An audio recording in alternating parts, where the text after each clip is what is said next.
Alô pessoal, tudo bom com vocês? Pessoal, é o seguinte, venho com um novo assunto para apresentar para vocês, para a gente dar sequência ao nosso conteúdo, certo? E esse assunto é dilatação térmica. Então, para a gente entender essa dilatação térmica e como é que a gente vai fazer, a gente tem que estudar três dilatações. Eu coloquei aqui. A primeira dilatação linear, a segunda dilatação superficial e a terceira dilatação volumétrica, certo? Com todas essas três aqui, a gente vai usar algumas fórmulas relacionadas a elas para a gente poder fazer os nossos cálculos, calcular a dilatação linear, a dilatação superficial e a dilatação volumétrica de cada uma, certo? Então, antes disso, a gente tem que entender o que é dilatação linear, superficial e volumétrica. E eu coloquei aqui que a dilatação linear é aquela em que predomina a variação em uma única dimensão, ou seja, no comprimento, certo? Então, como é que eu posso explicar isso aqui? Então, imagina só o fio de que liga um poste a outro poste. Então, esse fio aí, quando é no verão, certo? Que agora que a gente está no verão, eles ficam menos esticado, certo? O fio fica menos esticado. Deixa eu pegar aqui um fiozinho para vocês verem como é que pode acontecer isso. Então o fio lá, ele vai ficar menos esticado. Por que menos esticado? Aqui ele está menos esticado. Porque lá está fazendo bastante calor e o fio ele se dilata, certo? Então ele fica menos esticado. E no inverno esse fio fica bem esticado. Fica bem esticado. Por que ele fica bem esticado? Porque lá no inverno ele não se dilata, certo? Então ele vai ficar, a tendência dele vai ficar bem esticado. Então isso é uma dilatação linear. Linear quer dizer em linhas. Então aqui, ó, veja só, ele menos esticado, ele está dilatado. E ele bem esticado, ele não se dilata. Isso acontece muito com os fios, né? Dilatação superficial. Dilatação superficial é o aumento do volume de um corpo que compreende duas dimensões. Quais são essas dimensões? Comprimento e largura, que é equivalente à área, certo? Então veja só, essa dilatação superficial, qual é o exemplo que a gente pode dar para vocês entenderem? Então, uma coisa bem prática aí que vocês podem perceber, em casa mesmo, uma porta. A porta de vez em quando, aí, quando está muito quente, ela fica arrastando, ou ela arrasta embaixo, ou ela não fecha direito, fica batendo lá onde está assentado a caixa da porta, não é isso? Então aqui, como exemplo, essa porta, ela sofreu uma dilatação superficial na área dela. E qual foi a área dela? Ou no comprimento ou na largura, ou comprimento e largura ao mesmo tempo, que eu estou falando de área. Então ela sofreu uma dilatação superficial nessa porta. Então ela fica arrastando no chão ou batendo do lado da caixa de porta. Então não consegue fechar. Então muitas vezes a gente vai lá e tenta ou serrar ou lixar alguma coisa para ela vir para o lugar dela certo. E por último, tem a dilatação volumétrica. E a dilatação volumétrica é o aumento do volume que ocorre nas três dimensões de um sólido. Quais são essas três dimensões do sólido? Coloquei aqui bem pequenininho: largura, comprimento e altura, certo? Então isso aí é a dilatação volumétrica. E aonde é que a gente pode encontrar essa dilatação volumétrica?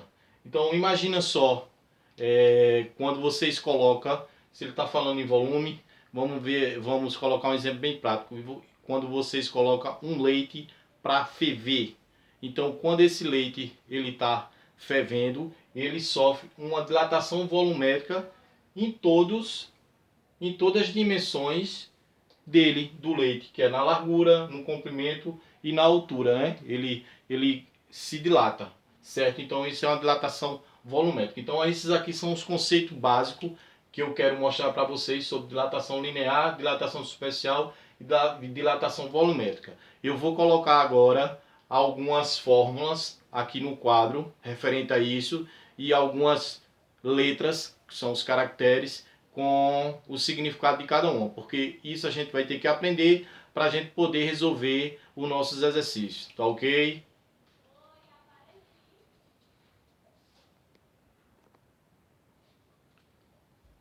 Bom, pessoal, ainda dentro de dilatação térmica, eu estou trazendo para vocês os coeficientes, certo? Que existe 3.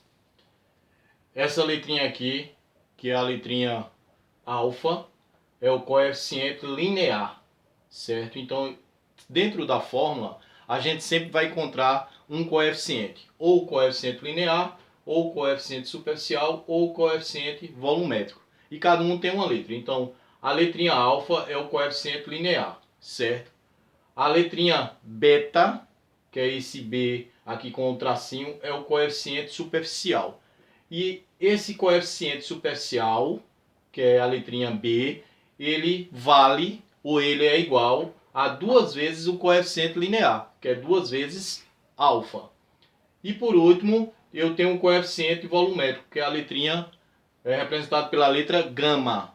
E essa letra gama aqui, que parece um Y, ele está dizendo que é igual ou ele vale 3 vezes o coeficiente linear. Então veja que eu botei o Y aqui bem grande, que é igual a 3 vezes o alfa, o B bem grande aqui, que é igual a 2 vezes o alfa.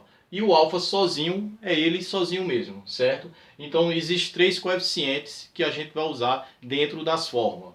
É o coeficiente linear, que é representado por essa letra, certo?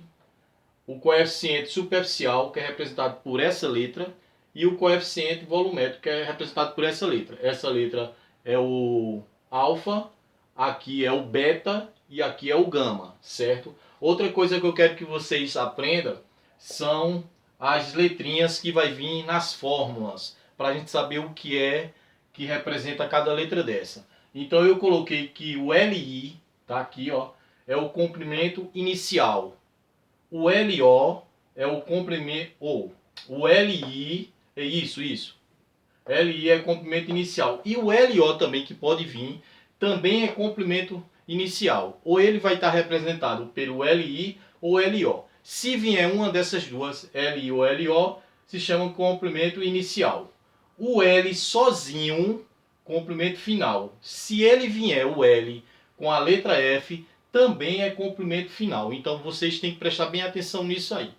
LI, comprimento inicial. Se vier LO, também é comprimento inicial. Se vier só o L, comprimento final. Se vier LF, comprimento final também. Certo? SO vai ser área inicial. Certo? SO, área inicial. E só o S, área final. Certo?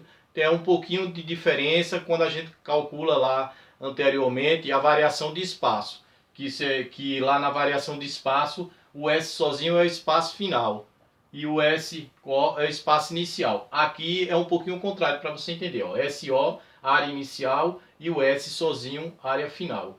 O TO é temperatura inicial, certo? E o T sozinho, temperatura final. A gente já sabe disso aí. VO, volume inicial.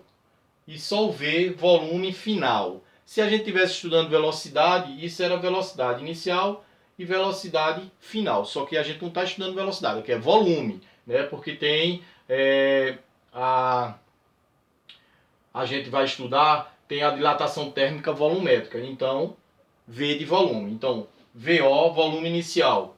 V sozinho, volume final. Depois eu tenho ΔV, é variação volumétrica. ΔV é variação volumétrica. Por quê? Porque a gente vai estudar dilatação térmica volumétrica, certo? ΔL, dilatação linear. ΔL, dilatação linear. Por quê, professor? Porque a gente vai estudar dilatação térmica linear, certo? E por último, ΔS, que é a dilatação superficial.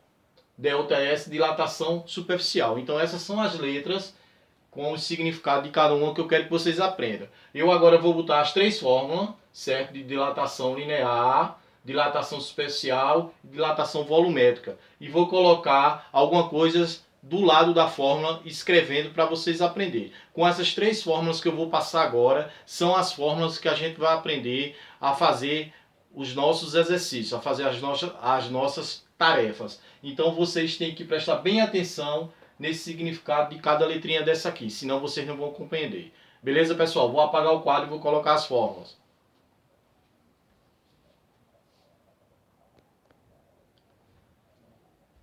Bom, pessoal, e para finalizar eu venho com as 3 fórmulas para a gente ver como é que a gente vai usar isso. A fórmula da dilatação linear, a fórmula da dilatação superficial e a fórmula da dilatação volumétrica. Então veja só, que todas as 3 fórmulas, ele vai ter aquele coeficiente que eu falei, ó. Ó o coeficiente aqui, ó. O coeficiente aqui e o outro coeficiente aqui. Esse é o coeficiente linear, que é representado pela letrinha alfa, tá aqui, ó. Essa é a letra alfa, coeficiente linear. Aqui é o coeficiente superficial, que é representado pela letra beta. E aqui é o coeficiente volumétrico, que é representado pela letra gama. Então todas as 3 fórmulas têm um coeficiente. Não precisa se preocupar, porque toda questão ele já vai dar o valor desses coeficientes. Se for na dilatação linear, ele vai dizer o coeficiente linear vale tanto. Se for na dilatação superficial, ele vai falar da mesma maneira. Coeficiente superficial vale tanto. E se for na dilatação volumétrica, ele também vai dar o coeficiente. Ele vai falar o coeficiente volumétrico vale tanto. Então não precisa se preocupar. Esse ΔT que vem em todas elas aqui, a gente já sabe que é a variação de temperatura. Onde vai conter lá essa variação de temperatura, aqui eu já sei que a variação de temperatura é temperatura final menos temperatura inicial, que a gente já estudou isso anteriormente. Então, o ΔT não tem como vocês ficar preocupados, porque a gente já sabe fazer isso aqui e já conhece. Então, é a variação de temperatura. Veja que tem em todos.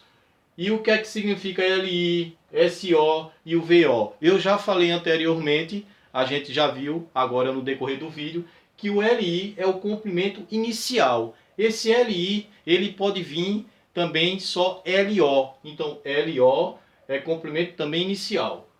O SO é área inicial, certo? É a área inicial. E o VO, eu coloquei aqui, é o volume inicial. Então, não precisa se preocupar com isso aqui, está bem explicado.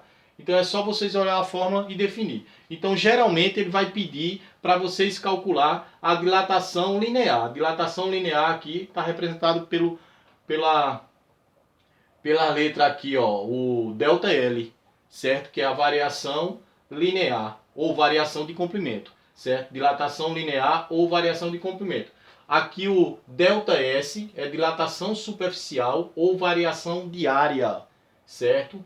E o ΔV é dilatação volumétrica ou variação de volume. Então, com essas 3 fórmulas, a gente vai fazer os nossos exercícios. E tem uma observação. Toda vez que a gente for calcular o coeficiente linear, ele é representado, a unidade dele que ele é representado, ele vai ser representado, ele é igual a 0 grau, ou 0 grau não, grau Celsius, aqui grau Celsius, elevado a menos 1, certo? Então toda vez que a gente for ver lá nas questões, esse coeficiente ele vai vir representado, a unidade dele por isso aqui, grau Celsius elevado a menos 1. Outra coisa que a gente também tem que tomar muito atenção quando estiver fazendo os exercícios, é que vai ter exercício lá que ele vai precisar que você saiba resolver notações científicas.